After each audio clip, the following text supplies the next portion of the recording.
Ada video Ustadz Adi Hidayat, maafkan aku saudaraku Nasrani, aku tidak bisa mengucapkan selamat Natal.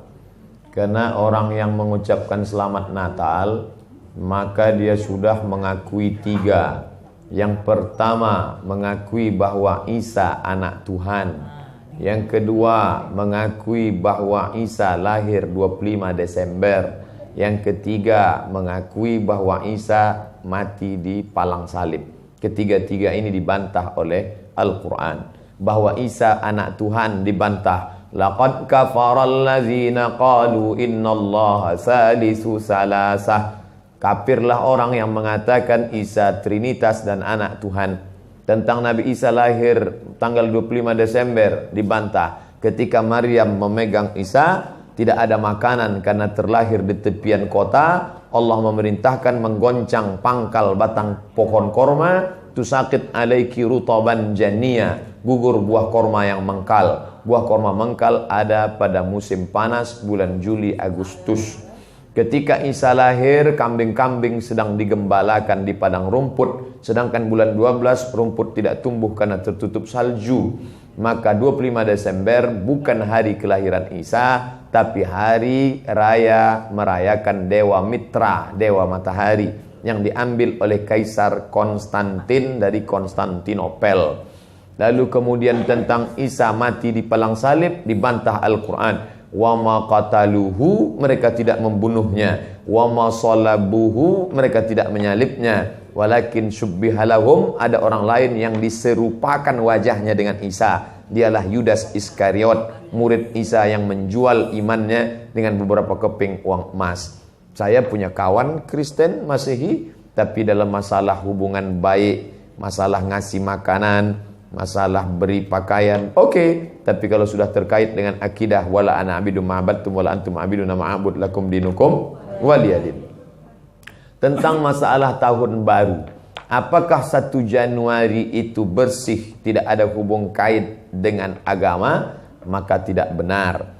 1 Januari 2018 Masehi, seolah-olah Masehi terkait dengan Al-Masih Isa alaihissalam. Itu kalender dibuat oleh Kaisar Julian dari Romawi kuno. Kaisar Julian membuat kalender, maka dibuat nama dia Kaisar Julian, maka disebut Julian kalender. Lalu kemudian Julian kalender dibawa ke Vatikan, dirobah oleh Kaisar Raja Pendeta Paus Vatikan bernama Paus Gregorius. Maka sampai sekarang disebut dia dengan Gregorian kalender.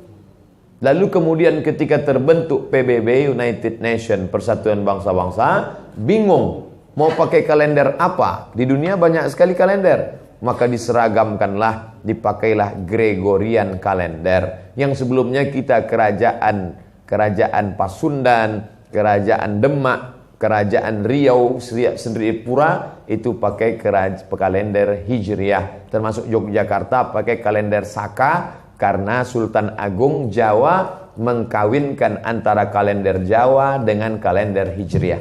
Karena ingin mendamaikan antara Jawa dengan Islam. Maka setiap menyambut tahun baru Saka sekaligus menyambut tahun baru Hijriah.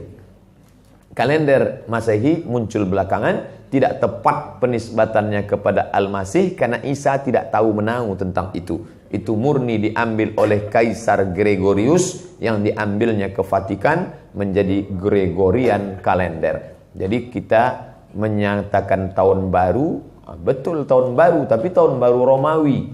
Tahun baru Romawi, jangan kaitkan kepada Isa alaihissalam. Dia masih terkait. Adapun tahun baru Jepang tak ada terkait dengan akidah.